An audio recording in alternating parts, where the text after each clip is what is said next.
Jain friends, आज आपको इतिहास के बारे में बताएंगे। इतिहास क्लास 8 की एनसीईआरटी चैप्टर नंबर तीसरा। तीसरे चैप्टर में हम क्या जानेंगे? तीसरे चैप्टर में हम जानेंगे ग्रामीण क्षेत्र पर शासन चलाना। मतलब कहते हैं ग्रामीण क्षेत्र में शासन कैसे चलाते थे अंग्रेज लोग, इनके बारे में हम बताएंगे। ठीक है, इस चैप्टर में जैसे कि हम समझ सकते हैं क्या क्या व्यवस्थाएं लाए हैं, कब कब लागू किए गए हैं, इनके बारे में हम इस चैप्टर में समझेंगे। ठीक, आइए हम समझते हैं। पहले पहले हम समझेंगे 1764 में जो बक्सर का युद्ध हुआ था। बक्सर का युद्ध हुआ था। बक्सर युद्ध के बाद जो इलाहाबाद की संधि हुई, उसके बाद इनका विस्तार काफी तेजी से होने लगा था। ठीक है, जिसे हम समझते हैं।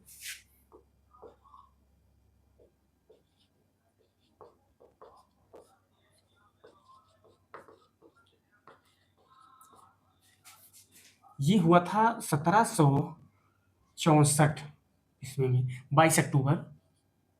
ये एक मिनट, 22 22 अक्टूबर 1764।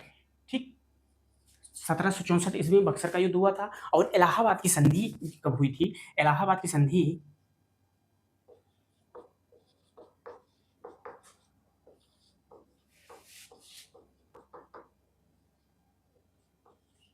इलाहाबाद की संधि हुई थी। ये हुई थी 12 अगस्त 1765 ईस्वी में। ठीक है, 1765 ईस्वी में हुई थी। अब ये हम समझते हैं, जब बक्सर की युद्ध के बाद कहा जाता है कि जब हम पिछले चैप्टर में आपको बता चुके हैं, 1757 की ईस्वी में जो प्लासी का युद्ध हुआ था, वो तो उसमें सिराजुद्दौला की बात हुई थी। सिराजुद्दौला जो हार गया था, कंपनी अपना स्थापना की थी। मगर ये बक्सर का युद्ध में यह काफी बड़ी जीत मानी जाती है इनकी। ठीक, इतना समझ में आया था। और उसके बाद हम समझते हैं इलाहाबाद, इसके बाद इलाहाबाद की संधि हुई 12 अगस्त 1765 में। इलाहाबाद की संधि हुई। यह मुगल बादशाह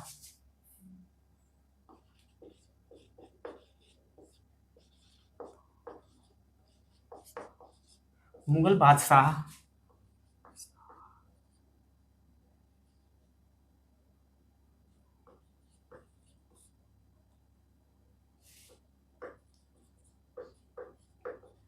शाह आलम द्वितीय।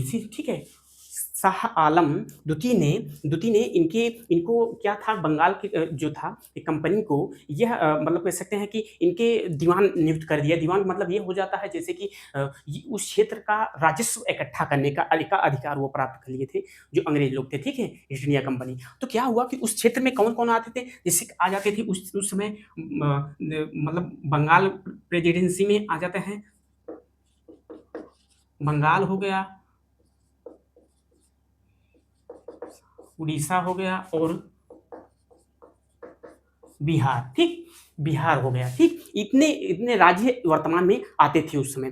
क्या हुआ, जब इस जगह से अंग्रेजों को जो था कर इकट्ठा करने लगा, भाई जाहिर सी बात है, वह अगर वो बाहर से पहले तो वो सोना चांदी लाकर अपना मतलब वहाँ यहाँ से मसाला और चीज़ों को लेते थे और वहाँ भेजते थे, और वहाँ से सोना चांदी लाकर इंडिया में देते थे। ठीक है, मगर जब वह कर इकट्ठा करने का एक अधिकार भी मिल गया, वो कर भी नहीं देते थे, उसके बाद अपने आप मतलब रखते भी थे। ठीक है, तो क्या हुआ कि ये सब जब वो हो गया, तो उसके बाद धीरे धीरे धीरे कंपनी अपना विस्तार करने लगी। मगर वह इतना ध्यान देना, क्योंकि कंपनी जब जो थी वह अपना बिजनेस जो व्यापार था वह नहीं छोड़ी थी, क्योंकि वह वही तो करने आई थी इंडिया में। मगर ये अचानक अपने विस्तार को फैलाने लगा, धीरे धीरे राजनीतिक हस्तक्षेप करने लगे, धीरे धीरे वहाँ के साम्राज्य में मतलब राज्य में मिलने लगे थे। ठीक है, तो क्या हुआ कि ये भी नहीं छोड़े थे। ठीक, उसके बाद क्या हुआ, कंपनी की आमदनी की धीरे धीरे बढ़ने लगी। तो हम यही बारे में समझते हैं, कंपनी दीवान तो बन गई, मगर वह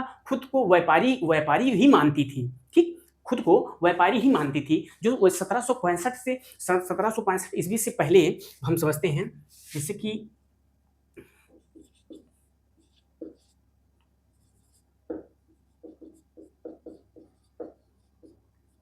1765 ईस्वी से पहले वह मतलब यहाँ इंडिया में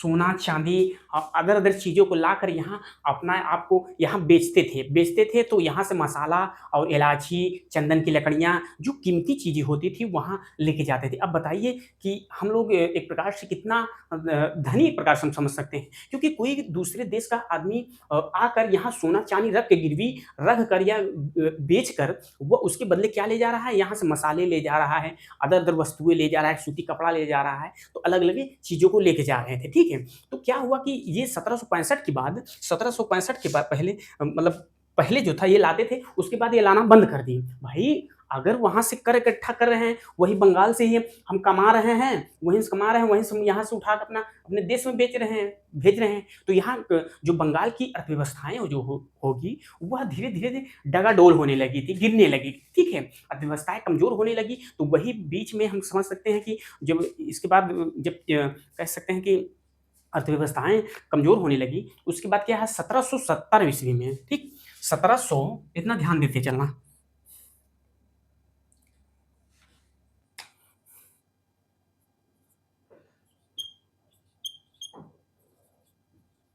1770 ईस्वी में बंग बंगाल में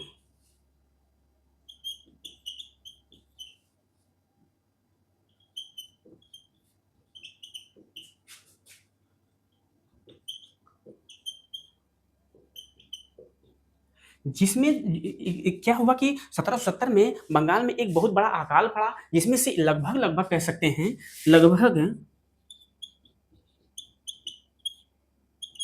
1 करोड़ लोग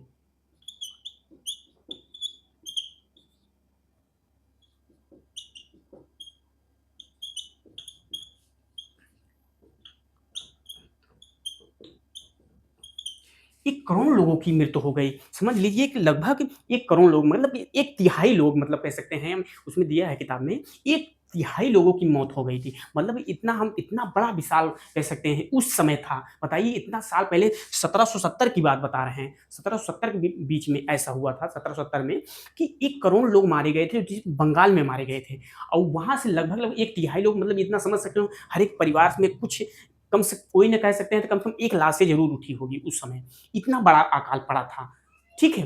तो इतना बड़ा अकाल पड़ने का मतलब यही हो जाता है कि भई उस समय भी अंग्रेज जो लोग थे इतनी मतलब खाली पैसे के लिए दोहन करते थे, लोग भूखे मरने लगे, तो क्या करें? तो मरना मतलब कह सकते हैं अकाल पड़ेगा ही, ठीक?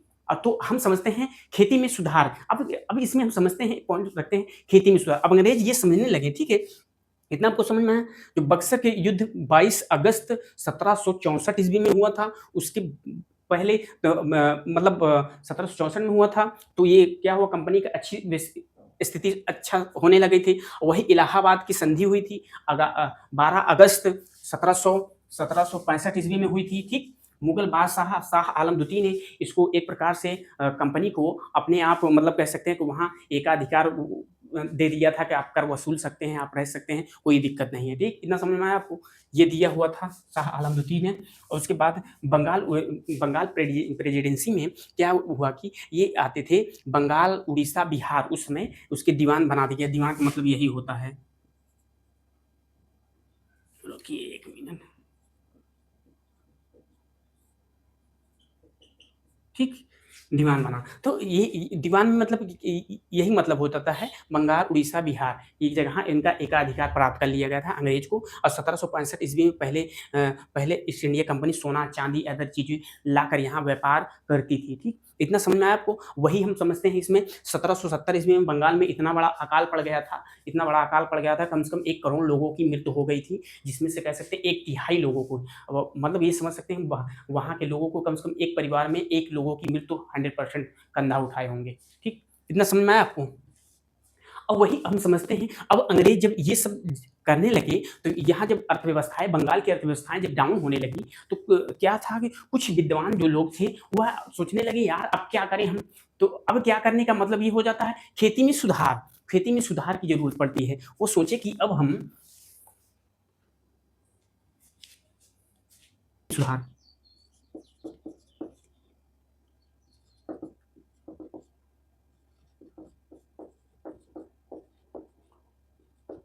ठीक है? खेती में सुधार करने की ज़रूरत। अब इसमें अंग्रेज़ों को यह लगने लगा कि खेती में सुधार करना बहुत ज़रूरी हो जाता है क्योंकि अर्थव्यवस्थाएँ जो थी बंगाल की वो डाउन होने लगी। जब डाउन होने लगी तो संकट में होने लगी तो क्या हुआ कि इनको सुधारने की ज़रूरत पड़ने लगी, ठीक है? किसानों और खेती खेती को। तो उसमें क्या हुआ कि इसी बीच में इनके बीच में क्या हुआ कि 2 दशकों तक ये बहस चलने लगी कि इनको कैसे सुधारा जाए हम लोग। तो इसमें लगभग 2 दशकों तक लगा दिए, बताइए 20 साल लगभग लगा दिए, ठीक? तो ये धीरे-धीरे सुधारने लगे। उसके बाद क्या हुआ कि उसी बीच में इन लोगों को विचार आया कि हम एक व्यवस्थाएँ चालू करते हैं जो कहते हैं स्थायी बंदोबस्त का नाम दिया गया है। स्थायी बंदोबस्त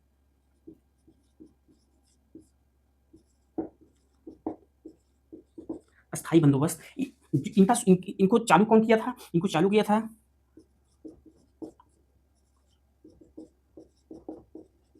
लॉर्ड कॉर्नवालिस, ठीक? लॉर्ड कॉर्नवालिस शुरू किए थे और शुरू कब किए थे? इनको शुरू किए थे ये किए थे 1793 ईस्वी में, ठीक है? 1793 ईस्वी में इनको शुरू किए थे, ठीक? और इसमें कर वसूलने का अधिकार जो था, इसमें कर वसूलने का अधिकार किसको दिया गया? इसमें कर वसूलने का अधिकार हम देते हैं किसको? इसमें देते हैं कि राजा राजा 1 मिनट भाई, राइटिंग दिक्कत हो जाती है। राजा और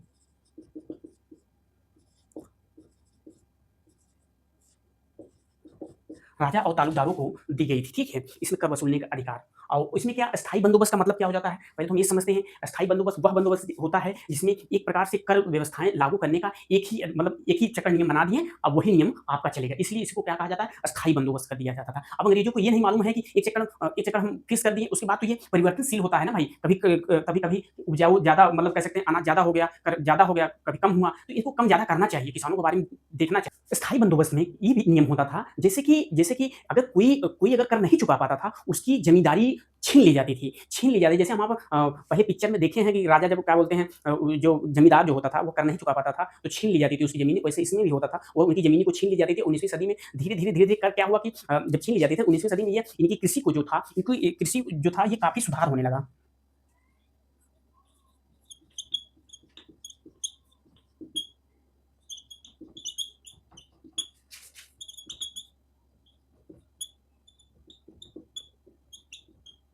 ठीक है, 19वीं सदी में कृषि जो है काफ़ी सुधार होने लगा, तो इसमें क्या हुआ कि इसमें किसानों की आय जो थी ये बढ़ने लगी, तो इसमें कंपनी का तो कोई फ़ायदा हुआ नहीं।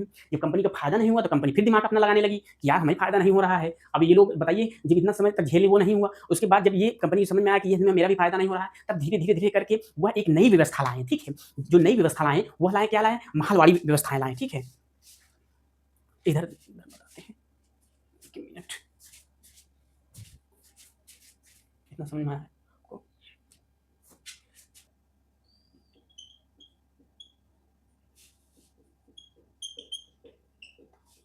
एक नई व्यवस्था लाएँ। इससे क्या दिया गया, इसका नाम दिया गया था Mahalwari.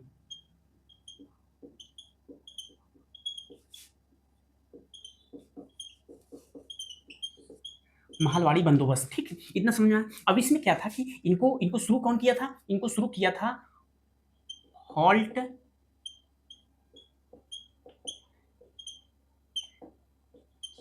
Hot Mackenzie. Holt Mackenzie ने चालू किया था ये कब चालू किया था? 1822 ईस्वी में शुरू किया गया था, ठीक? 1822 ईस्वी में शुरू किया गया था। अब इसमें क्या था कि महलवाड़ी बंदोबस्त में इसमें जो था ये ग्राम की जो था ग्राम समूह के लोग जो किसान लोग नहीं कह सकते हैं ग्राम समूह के जो मुखिया होते थे, उनको यह कर वसूलने का अधिकार दे दिया गया था। अब महल का मतलब ये हो जाता है देखिए, हम समझते हैं महल पहले तो हम समझते हैं कि महल जो होता है ये मान लीजिए महल। अब इसमें कुछ जो बच्चे मान लीजिए कि जो व्यक्ति अगर इस चैप्टर को नहीं पढ़ा हुआ है, महल का मतलब यही समझेगा ना, समझेगा कि महल मतलब राजा का महल समझेगा। मगर ये राजा का महल ना होकर ये एक प्रकार ग्राम या ग्राम समूह को कहा जाता था यहाँ, ठीक? तो यहाँ के ग्राम समूह के लोग इसका कर को वसूलने का मतलब वसूल कर वह अंग्रेज़ों को देते थे, ठीक? इतना समझ में आया आपको? और आगे चलकर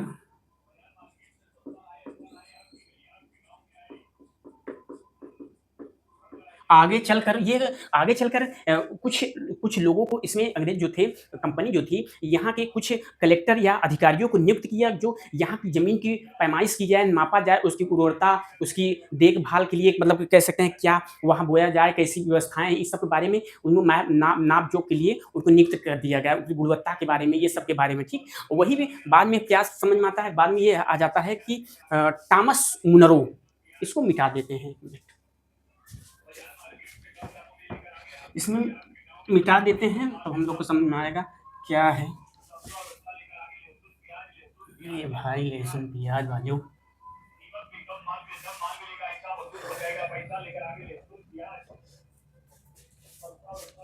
हाँ।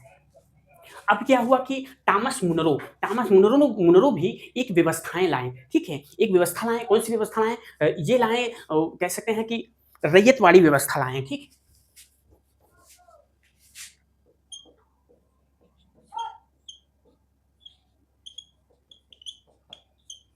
टॉमस मुनरो जो थे,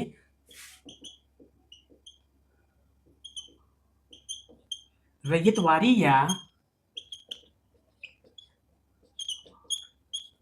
इन्हीं 2 नामों से भी जाना मतलब लिखा होता है, रैयतवाड़ी या रैयतवार कहा जाता है, ठीक है? ये व्यवस्थाएँ जो लाए थे, ये लगभग 1820 में लाया था,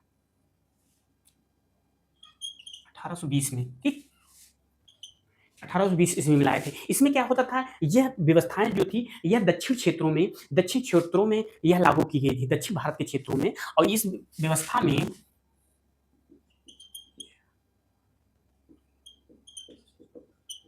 यह व्यवस्था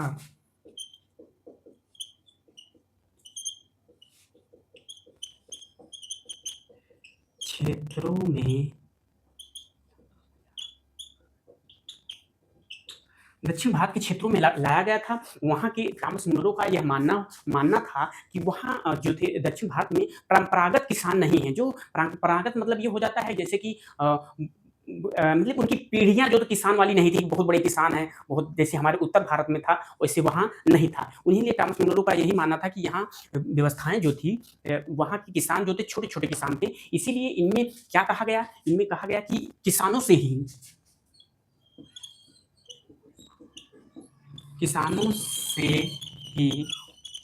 कर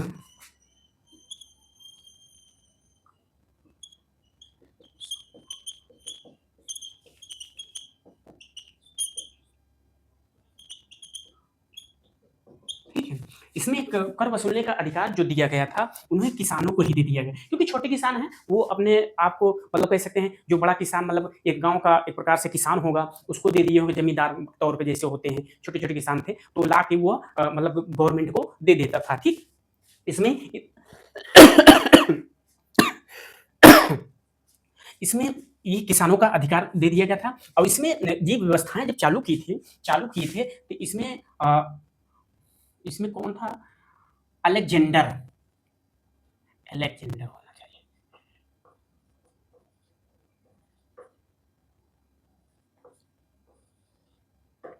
अलेक्जेंडर जो थे, अलेक्जेंडर ने इस व्यवस्था को मतलब पहले इस व्यवस्था को कहाँ शुरू किए थे? ये शुरू किए थे कहाँ? ये टीपू सुल्तान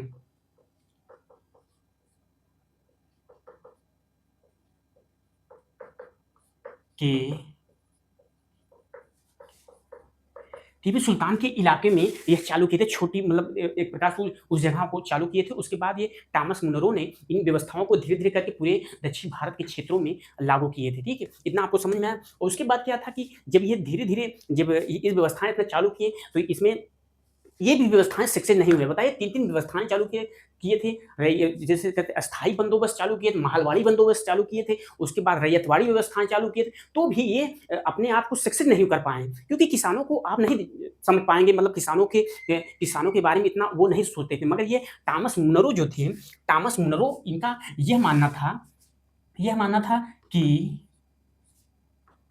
किसान को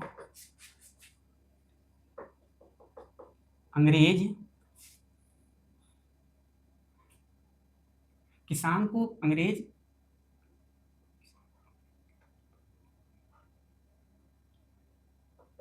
पिता की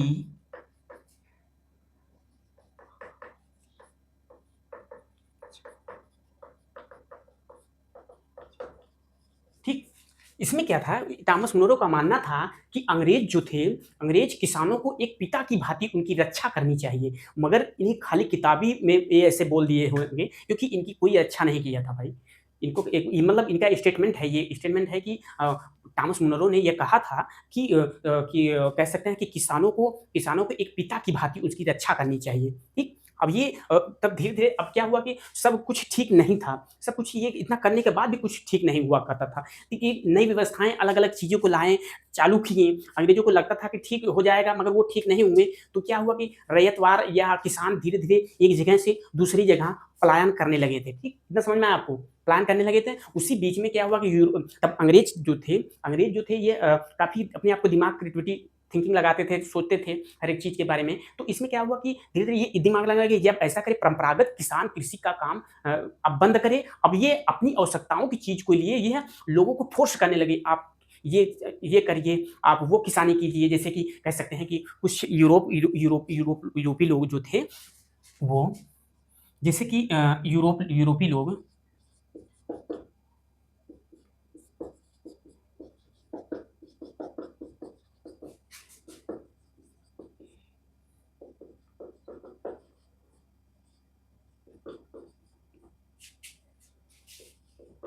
ठीक, इन्हें इन्हें इन्हें ये लगने लगा कि अब यूरोप के लिए भी कुछ फसल उगाया जाए, जैसे कि उगाकर यहाँ से बेची जाए, लेके जाया जाए अपने मतलब अपने देश में।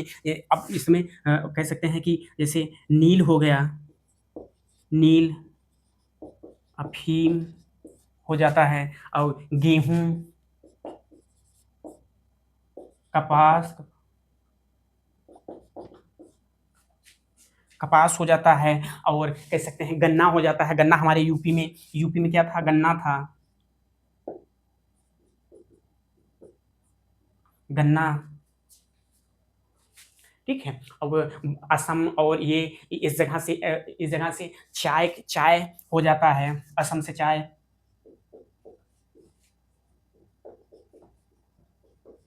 असम से चाय।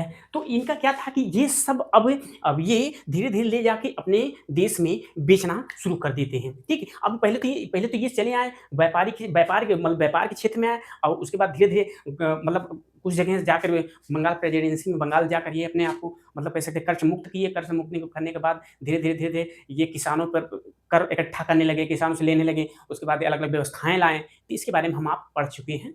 अब इसके बाद नेक्स्ट पार्ट आएगा। आप देखते रहिए। धन्यवाद।